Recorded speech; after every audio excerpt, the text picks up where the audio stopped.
చాలా మంది అంటా ఉంటారు, బండి సంజయ్ తెల్లదశ హిందుత్వం మాట్లాడు, హిందుత్వమే మాట్లాడు, హిందూ ముస్లిం మధ్య విభేదాలు సృష్టించని చాలా మంది అంటారు, ఏమైనా వేస్తాంటారు, సోషల్ మీడియా పెడతాంటారు. నేను అవి ఎవ్వరూ పట్టించుకోను. ఇవాళ ఈ దేశ చరిత్రను తెలుసుకోవాలి.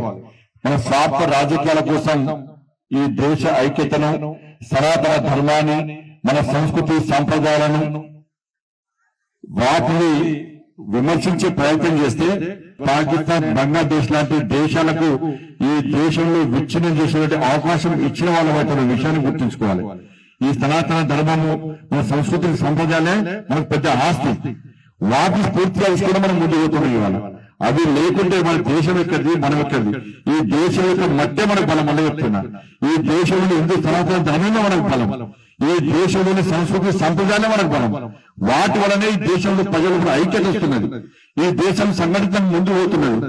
ఇలా పాకిస్తాన్ అనే దేశాలు వస్తూ కూడా అందరం ఏకతాటిపై వస్తున్నారు. ఇవాళ ఆపరేషన్ సింధూర్ మనం మర్చిపోదు. ఇప్పుడు కూడా ఇవాళ మన మతం పేరు